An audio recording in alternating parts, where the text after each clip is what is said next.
মেয়েদের ওযু করার সময় যদি মাথার কাপড় পড়ে যায় বেখেয়ালে, এদিকে ওযু হবে নাকি আবার শুরু থেকে করতে হবে? জায়নামাজে মিনার আঁকা থাকে, মিনার পায়ের দিকে দিয়ে নামাজ আদায় করা যাবে কিনা? কি আমল করলে দিনদার বিবি আল্লাহ তাআলা মিলিয়ে দিবেন? দয়া করে আমলটির কথা জানাবেন। ব্যাংকে টাকা রাখলে সুদী লেনদেনে সহযোগিতার গুনাহ হবে কিনা? স্বপ্নে পাওয়া ওষুধ দিয়ে অনেকে চিকিৎসা করে থাকে, এবার ইসলাম কি বলে? একজন শিক্ষার্থী যদি বিবাহের পর পড়াশোনা কিংবা চাকরির সন্ধানে বাড়ি থেকে বাহিরে অবস্থান করে, একটানা কতদিন স্ত্রী থেকে দূরে থাকতে পারবে? যদি কাপড়ে নাপাক, বীর্য, প্রস্রাব ইত্যাদি লাগে এবং তা শুকিয়ে যায়, তাহলে সে কাপড় পরিধান করে নামাজ পড়া যাবে কিনা? আজানে ভুল হলে কি দ্বিতীয়বার আজান দেওয়া লাগে? না দিলে কি নামাজ হবে না? নামাজে হাতের আঙ্গুল ফোটালে কি ওযু ভেঙে যায়? নকল চোখ ও চোখের পাপড়ি কি ব্যবহার করা যাবে?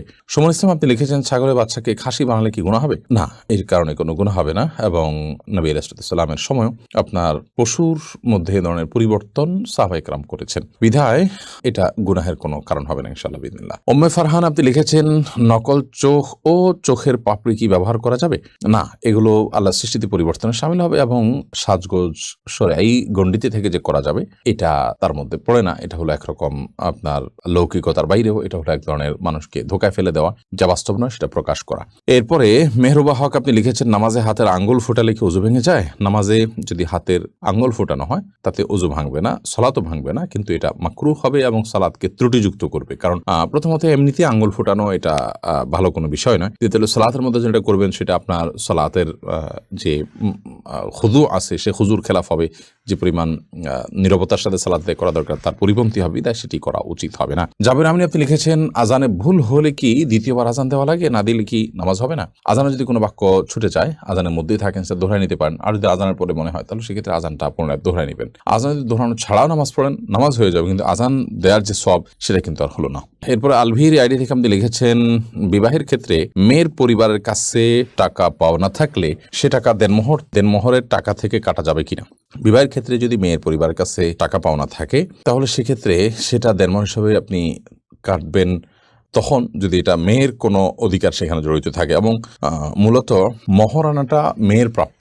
মেয়ের পরিবারের কাছ থেকে বলতে মেয়ের বাবার কাছ থেকে আপনি পেয়ে থাকতে পারেন, তার ভাইয়ের কাছ থেকে পেয়ে থাকতে পারেন, সেটাকে কাটাকাটি করবেন মেয়ের সাথে, সেটা জায়েজ হবে না। মোহাম্মদ আব্দুর রাজ্জাক আপনি লিখেছেন, যদি কাপড়ে নাপাক, বীর্য, প্রস্রাব ইত্যাদি লাগে এবং তা শুকিয়ে যায়, তাহলে সে কাপড় পরিধান করে নামাজ পড়া যাবে কিনা? বীর্য যদি লাগে, সে বীর্যকে যদি শুকিয়ে যায় এবং শক্ত হয়ে যায়, সেটাকে খুঁচিয়ে যদি উঠে ফেলানো যায়, তাহলে তাদের সালাত আদায় করা যাবে, যদিও কিছু আলামত তাও থেকে যেতে পারে।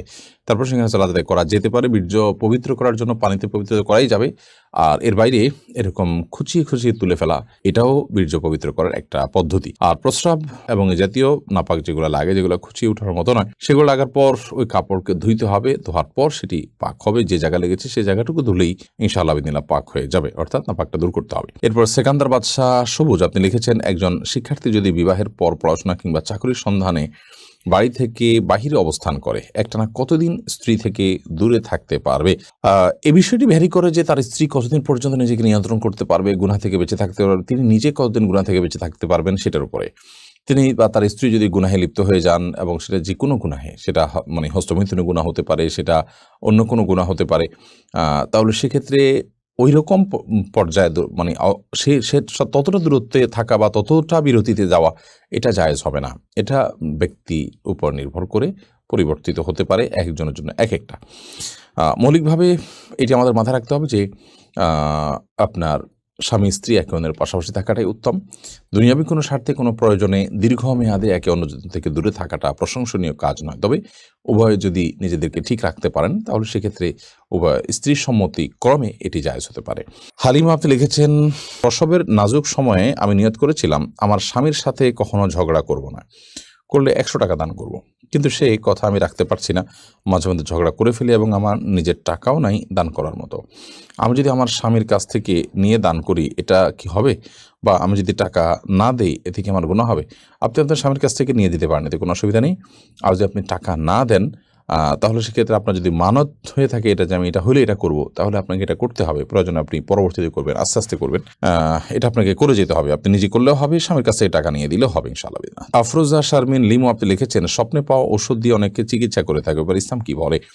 দেখুন, স্বপ্নে কেউ ভালো কোনো কিছু পেলেন, ঔষধের মধ্যে এই রোগের প্রতিষেধক আছে এমন কিছু তিনি স্বপ্নে দেখলেন, এবং সেই স্বপ্নকে সুধারণা করে আল্লাহর পক্ষ থেকে ইঙ্গিত মনে করে সেটার উপর আমল করলেন, হতে পারে এটা জায়েজ, কিন্তু এটাকে এই পর্যায়ে রাখতে হবে। যদি এটাকে নিশ্চিত এই রোগের ওষুধ হিসাবে মনে করা হয় এবং রীতিমতো আপনার স্বপ্নের পাওয়া ঔষধগুলোকে বরকতময় মনে করে আমাদের দেশে অনেক কুসংস্কার প্রচলিত আছে, সেগুলো কিন্তু জায়েজ হবে না। ধরুন স্বপ্নে পেয়েছেন আপনি একটা গাছ শরীরে ঝুলিয়ে রাখতে হবে, তাহলে শরীরে ঝুলালে তো কোনো রোগের শেফা হতে পারে না। কোনো গাছের রসের মধ্যে কোনো রোগের উপকারিতা আজ যদি অভিজ্ঞতা দ্বারাও প্রমাণিত হয় সেটি স্বপ্নের পাশাপাশি, তাহলে সেটা হতে পারে একটা পর্যায় পর্যন্ত। বা অমুক আয়াত পড়ে আপনি ঝাড়ফুঁক করেছেন, আল্লাহ তাআলা আপনাকে শেফা দিয়েছেন, তো সেটা হতে পারে, এটা অভিজ্ঞতার আলোকে যদি প্রমাণিত হয়। কিন্তু আপনি গাছের একটা গুঁড়ি পেলেন, স্বপ্নে দেখলেন যে ওটা গায়ে ঝুলিয়ে রাখতে হবে, তাহলে রোগ ভালো হয়ে যাবে, এটা তো সেই জিনিসটার অলৌকিক ক্ষমতার বিশ্বাস, কারণ এখানে কোনো লৌকিক কোনো উপকারিতা সেখান থেকে গ্রহণ করার ব্যবস্থা বা উপায় থাকছে না, যার কারণে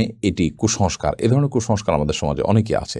এরপর একটা কথা জানতে হবে, তা হলো ইমানদারের স্বপ্ন বিভিন্ন সুসংবাদ বা দুঃসংবাদ ইমানদারকে সতর্ক করে থাকে, এটি যেমন সত্য, এবং ওহী বন্ধ হয়ে গেল ইমানদারদের সুসংবাদ বাহী স্বপ্নগুলো বাকি থাকবে, সেটি যেমন সত্য। সেই সাথে স্বপ্ন দিয়ে শরীয়তের কোনো কিছুই প্রমাণ হয় না, সেটিও কিন্তু আমাদের জেনে রাখতে হবে। বিধায় যদি কেউ স্বপ্নের মাধ্যমে এই জাতীয় কিছুকে প্রমাণ করতে চান, তাহলে সেটি ভুল হবে, যে এটাই করণীয়, এটা আল্লাহর পক্ষ থেকে নির্দেশিত এবং এটাকে চূড়ান্ত মনে করেন। কারণ আপনার স্বপ্নটা শয়তান দেখাতে পারে, আল্লাহ তাআলা দেখাতে পারেন, জলবল কর্মকার হতে পারে, অন্য কোনো আজগাস আহলাম হতে পারে। তো আপনি সেটাকে নিশ্চিতভাবে আল্লাহর তরফ থেকে পাওয়া স্বপ্ন হিসাবে মনে করে এটাকে আপনার রীতিমতো বাণিজ্যের একটা মাধ্যম বানিয়ে নেওয়া, সেটা মোটেও সঠিক নয়, যেটি আমাদের সমাজে অহরহ হয়। নোমান কানপুরিয়াডি থেকে আপনি লিখেছেন, ব্যাংকে টাকা রাখলে সুদী লেনদেনে সহযোগিতার গুনাহ হবে কিনা। ব্যাংকে টাকা রাখতে আমরা বাধ্য আজকাল অনেকটা, কারণ আমরা নিজের বাসা বাড়িতে টাকা রাখা নানা কারণে সেফ না, তো সেফটির জন্য আপনি ব্যাংকে টাকা রাখতেই পারেন, কিন্তু ইসলামী ব্যাংকগুলোতে টাকা রাখতে হবে আপনাকে, সুদী ব্যাংকগুলোতে না রেখে। এর অন্যতম কারণ হলো, সুদী ব্যাংকগুলোতে টাকা রাখা মানে হলো সুদের কারবারকে এক ধরনের প্রত্যক্ষ না হলেও পরোক্ষভাবে সহযোগিতা করা। পক্ষান্তর ইসলামী ব্যাংকগুলোতে টাকা রাখা মানে হলো আপনি সুদ যে হারাম সেটার বিরুদ্ধে যে ক্যাম্পেইন ইসলামী ব্যাংকগুলো করছে, তার সাথে আপনি কিছুটা হলেও অংশগ্রহণ করা বা যোগ দেওয়া। সেই জায়গা থেকে আপনি সুদী ব্যাংকেও যদি ইসলামী উইং থাকে, আপনি সেখানে টাকা রাখতে পারেন, বা কোনো ইসলামী ব্যাংক থাকলে সেখানে আপনি টাকা রাখবেন। কিন্তু যদি বাধ্য হয়ে নিরুপায় হয়ে কেউ সুদী ব্যাংকে কোনো প্রকার লেনদেন করতে হয়, কোনো ফি জমা দিতে হয়, অথবা সেখানে কিছু টাকা রাখতে হয়, বা আপনার নিয়মিত লেনদেন করার প্রয়োজন হয় একান্ত, তাহলে সেক্ষেত্রে সেটা জায়েজ হতে পারে শুধুমাত্র নিরুপায় বা আপনার একান্ত বাধ্য সেই জায়গা থেকে, এবং এর কারণে সুদের প্রচার প্রতিষ্ঠার যে গুনাহ সেটা হবে না ইনশাআল্লাহ তাআলা। এমনি সবুজ আপনি লিখেছেন, কি আমল করলে দিনদার বিবি আল্লাহ তাআলা মিলিয়ে দিবেন, দয়া করে আমলটির কথা জানাবেন। নেককার স্ত্রী পাওয়ার জন্য নিজে নেককার হওয়ার চেষ্টা করবেন, নেককার মানুষদের সাথে উঠা বসা করবেন, সেরকম চেইন মেনটেন করবেন যারা নেককার, তাহলে তাদের মাধ্যমে আপনি নেককার স্ত্রীর সন্ধান পাবেন। সেই সাথে সূরা ফুরকানের ৭৪ নম্বর আয়াতে যে দোয়া আছে সেটি পাঠ করবেন, নিজের জীবন সঙ্গী যেন নেককার হয়। রব্বানা হাব লানা মিন আজওয়াজিনা ওয়া যুররিয়াতিনা কুররাতা আয়ুন।